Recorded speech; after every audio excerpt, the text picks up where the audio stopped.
So, good morning or good night, depending on where you are in the world, and welcome to another album review of The Shield Dude on a Couch. I'm your host, Hector, and today we're reviewing the new album by British heavy metal band, new wave of British heavy metal, Saxon. And I believe this is like their 23rd record. They have a lot of records. And this is a band that I've always heard the name and I've heard songs casually, but I'm not like a super knowledgeable guy on Saxon. But yeah, obviously their sound is, if you like those Judas Priest, Iron Maiden, that classic heavy metal sound, new wave of British heavy metal sound, you will enjoy Saxon because they put out songs for so many years. And I have my glasses here because, you know, this album is all about history. And it's interesting because it's history, but it's like random history because it's 10 songs, 42 minutes, and like every song is like giving you like a story, something that most of it like something that happened, but it's not in chronological order, or it's like totally random things, which I find kind of weird because it's not a concept record, but it's like stories. And some of the stories I'm like, they go from the French Revolution to UFOs. And I'm like, that's a stretch.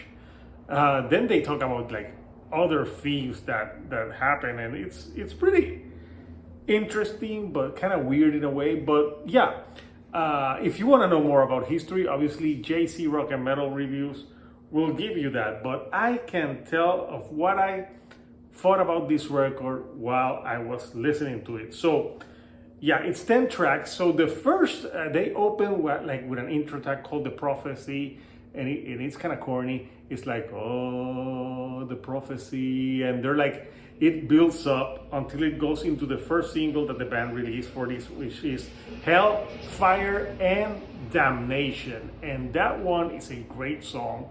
I like it because the guitar solos on it are great. And the singer, you know, he has that like high pitch, and it's pretty impressive at the age of the singer that they're having this high pitch. So Rob Halford and now Biffy Bifford of Saxon, you know, at an old age and still kicking ass. So that's pretty impressive, and I really like the vocals on this album. You know, I think the vocals are good, and I think the band sounds tight. Some of the themes I find a little bit corny, especially even though the song is great, like a song like Madame Guillotine. It's all about Maria Antoinette. And for those of you that don't know Maria Antoinette, she was in the French Revolution. She was, I don't know, she was someone with money from the high court. And spoiler alert, she got decapitated and died. So basically this song is all talking about that. And there's a part of the song it's like don't lose your head. I'm like, well she's gonna lose her head eventually. So yeah, but from this it goes into like a song like Fire and Steel, which is pretty cool. And there's more like those of like galloping, dueling guitar leads that are very reminiscent of their time. But then you have the song that's all about UFOs. There's something in Roswell, and I'm like, wow, they went from like wars with humans to UFOs, and it's all about, in the song he's clearly singing about there's UFOs flying in Roswell. We don't know what's happening, and yeah, I thought it was like it's a catchy song, but like how they go from one subject to the next, strange. So then you have songs like Kubla Khan and The Merchant of Venice. And on that one, I thought it like when he goes like Kubla Khan, it's I don't know, it's again corny but cool at the same time. And yeah, they have more like songs about different wars like 1066. And then they have Witches of Salem. And another spoiler alert for you, the witches also die. So yeah, it's self-explanatory. It's about the witches of Salem, the trials that happen, and yeah, and what happened there, and the witches, they died. But musically, it also follows that same like dual guitar leads and some great vocals again. And then they end with Supercharger, and that one I'm trying to verify what it's about, because I'm like, if this is about a car, I'm like, is this a famous car in history? I don't fucking know. Maybe JC knows, but all I know is that we went from witches to cars.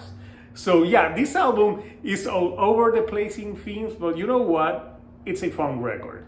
And if you are waiting for that Judas Priest record, I'm thinking Saxon can satisfy that itch for that album. It's not reinventing the wheel by any means necessary, but yeah, it is very solid, and I'm very impressed with the vocals. And the vocals and the guitars on this album are top notch. So I want to know from you guys, what do you think of Hellfire and Damnation? What do you think of like so many history things like that have no correlation to each other, like mixed in? Do you think it's weird or do you think it's cool? Comment, what are your favorite tracks from this? And if you like the videos that I'm putting out, do not forget to subscribe, and do not forget to give me a like. That helps me with the YouTube algorithm to get to more people like yourself. So until next time, people, this is Hector, the Shield Dude on a couch, and I'll see you all right here on the couch. Thank you and goodbye.